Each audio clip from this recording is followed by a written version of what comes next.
वर्मे अगशियाए दिमाग। देखिए प्यारे बच्चों, 874 875 दो पेज दिए गए हैं आपको, तो 874 पे खोल लीजिए। वर्मे अगशियाए दिमाग।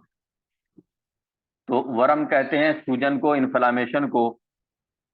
और अगशिया जो है वो प्लूरल है, बहुवचन है गिशा का, और गिशा कहते हैं झिल्ली को, अगशिया कहते हैं झिल्लियों को। दिमाग ब्रेन भेजा। ठीक है, यानी कि दिमाग की झिल्लियों की सूजन।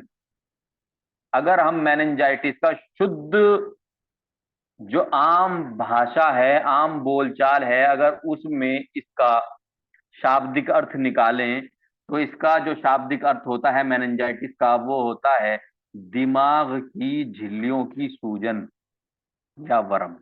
ठीक है जी। इंसान का दिमाग, इंसान का दिमाग यानी कि ब्रेन, यानी कि मगज, और हराम मगज। ठीक है, एक तो होता है इंसान का दिमाग, ब्रेन। ठीक है, और एक होता है हराम मगज। इस हराम मगज को छोटा दिमाग भी कह देते हैं। ठीक है, ये जो इंसान की जो खोपड़ी की हड्डियां हैं, जो खोपड़ी का जो एक पिंजरा है, जो इसमें मगज है, इसको ब्रेन कहते हैं।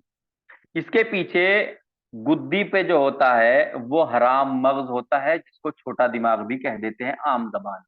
ठीक है, ये इंसान की जो दिमाग होता है उसके पीछे के हिस्से से शुरू होता है और रीढ़ की हड्डी में को जाता है, स्पाइनल कॉर्ड में को जाता है। ठीक है, आपने देखा होगा जब स्पाइनल एनेस्थेसिया देते हैं तो एक फ्लूइड भी निकालते हैं। ठीक है, और वहां पर क्या करते हैं, मैं दवाई डाल देते हैं, जिससे जो नीचे का हिस्सा होता है, लोअर एक्सट्रीमिटी होते हैं, वो सुन हो जाता है। और एलएससीएस यानी कि लोअर सेगमेंट सिजेरियन सेक्शन जैसे जो ऑपरेशन होते हैं, वो स्पाइनल एनेस्थेसिया में ही कर दिए जाते हैं।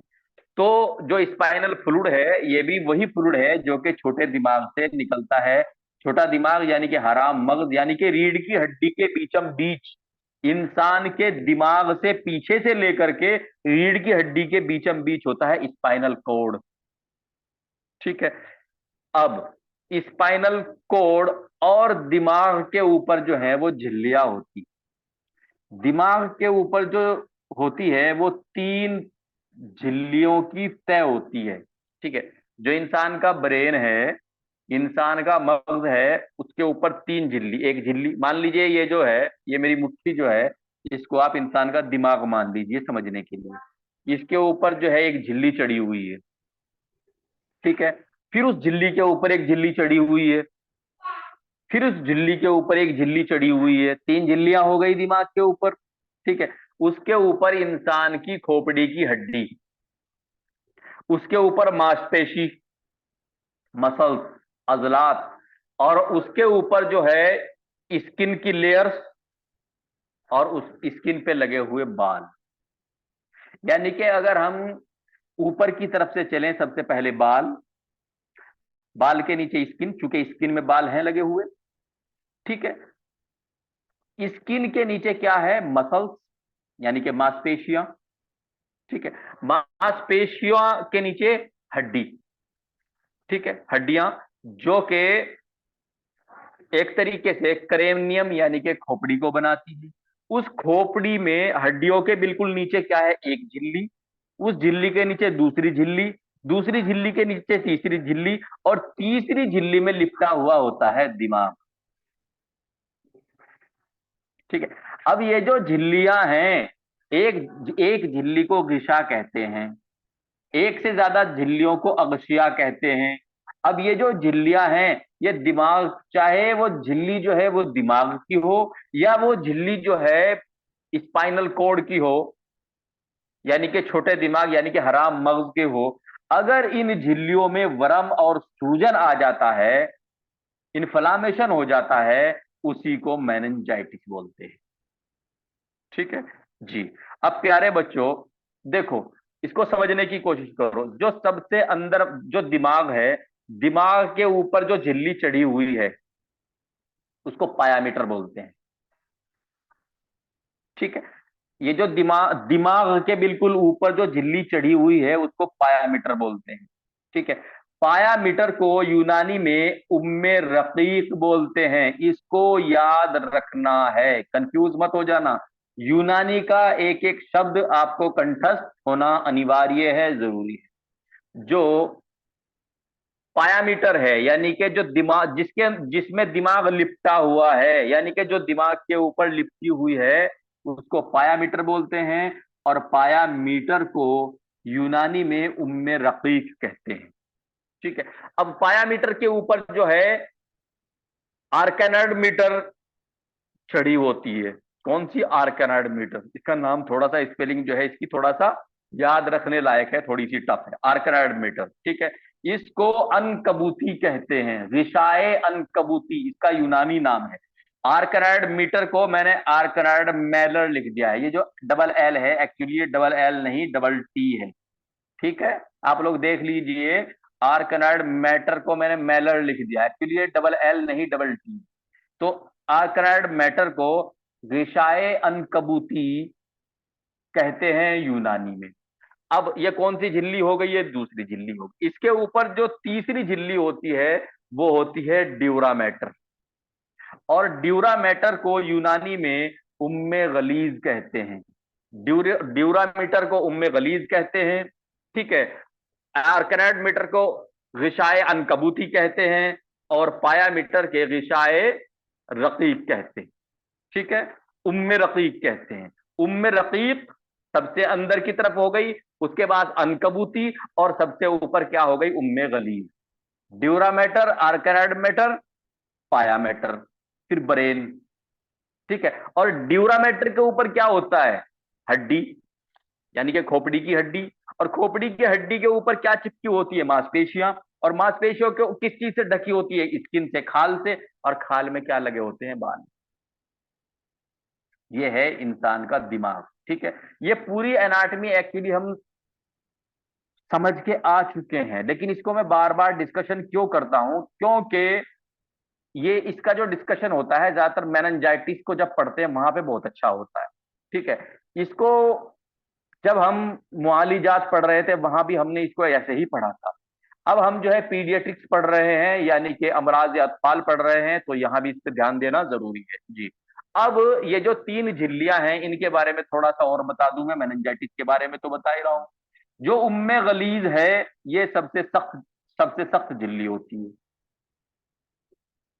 उम्मे गलीज यानी कि जो सबसे ऊपर वाली जो ड्यूरामेटर होती है वो सबसे सख्त होती है। उसके नीचे क्या होती है? आर्कैनॉइड मैटर यानी कि अनकबूती, रिशाए अनकबूती। ये उससे मुलायम होती है ड्यूरामेटर से। और जो सबसे अंदर वाली झिल्ली होती है, जो जिसके अंदर दिमाग लिपटा होता है, दिमाग तो मतलब इन तीनों के अंदर भी अंदर है, लेकिन सबसे नीचे पायामीटर, फिर आर्कैनॉइड मैटर, फिर ड्यूरामेटर, एक के ऊपर एक के ऊपर एक। ठीक है। तो जो सबसे अंदर वाली है जिसको पायामीटर कहते हैं या उम्मे रकीक कहते हैं यूनानी में, ये सबसे नाजुक और सबसे सॉफ्ट झिल्ली होती है दिमाग।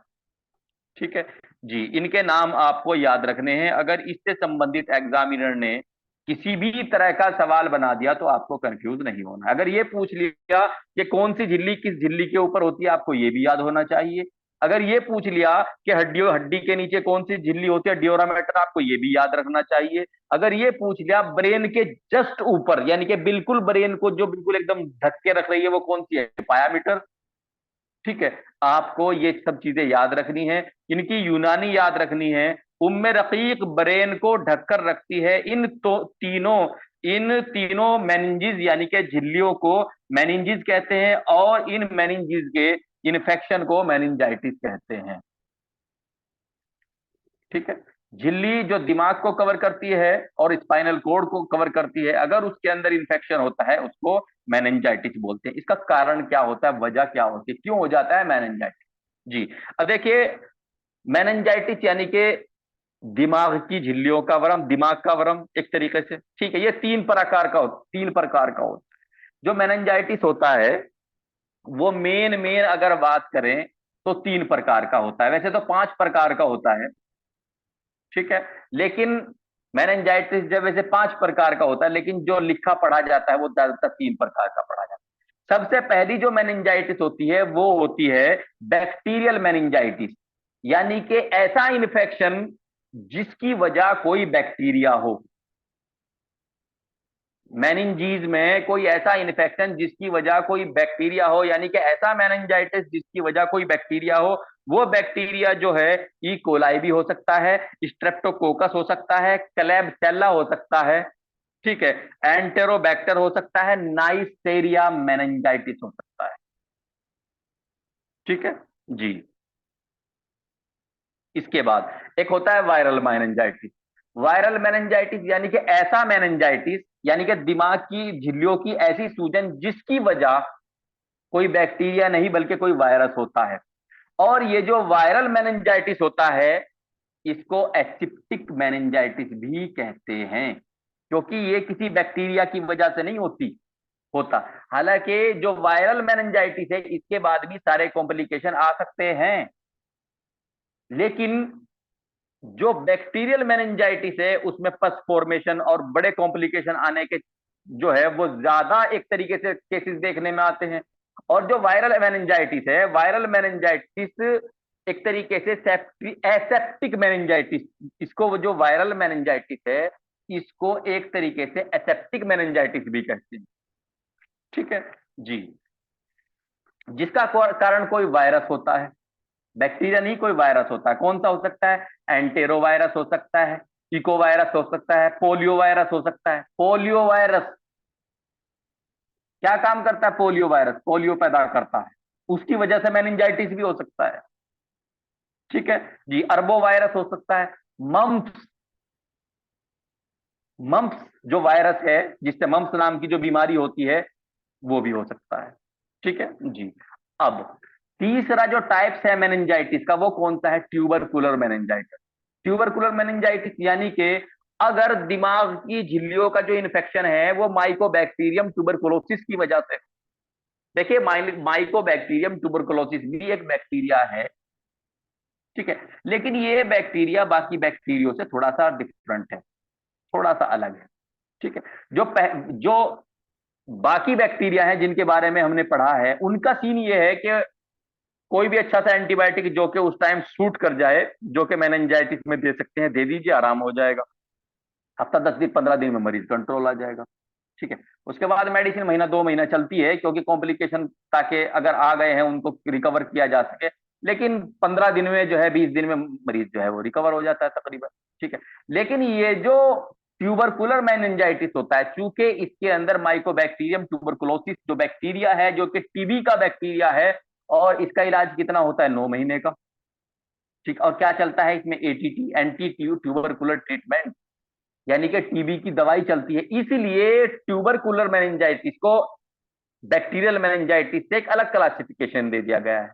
इस तरीके से 3 प्रकार का मेनिंजाइटिस हो सकता है। वैसे 2 प्रकार का मेनिंजाइटिस और भी होता है। एक फंगल मेनिंजाइटिस, यानी कि इंसान की दिमाग की झिल्लियों में कोई फंगस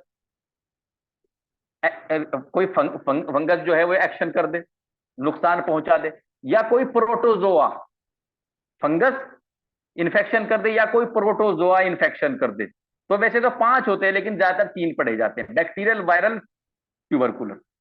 ठीक है जी। अब साइन एंड सिम्टम्स, निशानियां क्या क्या होती हैं जी।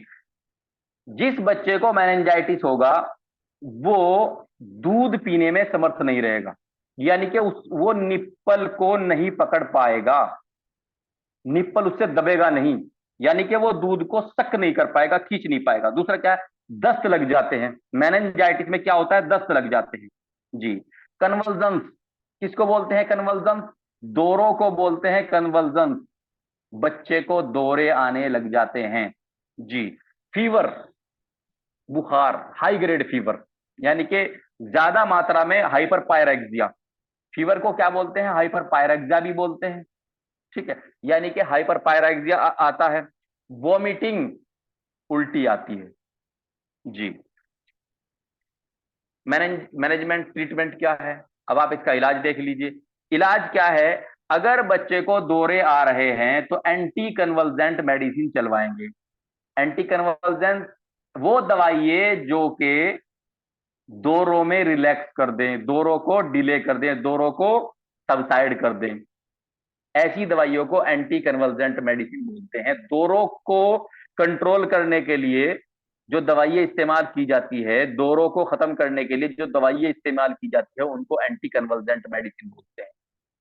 ठीक है, वो दवाई देंगे ताकि बच्चा अगर जो है कन्वल्जन कन्वल्जन सफर कर रहा है, कन्वल्जन उसको आ रहा है, तो वो खत्म हो जाए, दौरा अगर आ रहा है तो खराब खत्म हो जाए। जी।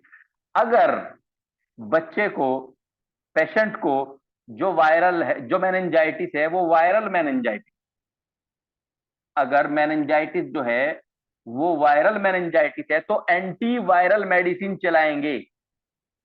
एंटीवायरल मेडिसिन जैसे कि एसिक्लोविर, इंजेक्शन फॉर्म में भी आता है, टैबलेट फॉर्म में भी आता है। ठीक है, लेकिन मेनिंजाइटिस का मरीज ज्यादातर इस कंडीशन में नहीं होता कि उसको जो है शुरू से ही मुंह से देने लग जाए।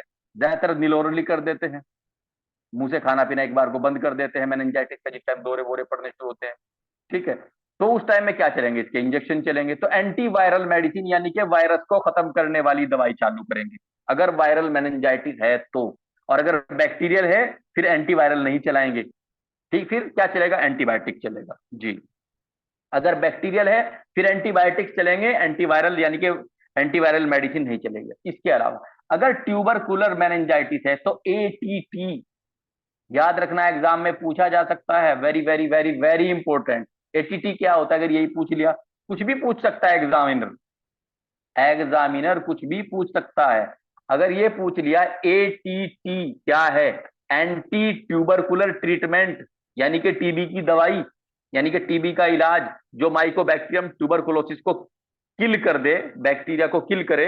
एटीटी, एंटी ट्यूबरकुलर ट्रीटमेंट, यानी कि जो टीबी के बैक्टीरिया को खत्म करे। ठीक है, टीबी का जो ट्रीटमेंट होता है उसको कब देंगे, अगर मेनिंजाइटिस जो है वो ट्यूबरकुलर मेनिंजाइटिस है, यानी कि माइकोबैक्टीरियम ट्यूबरकुलोसिस की वजह से है, यानी कि दिमाग में जो मेनिंजीज हैं, जो झिल्लियां हैं, उनमें पनप गया है माइकोबैक्टीरियम ट्यूबरकुलोसिस।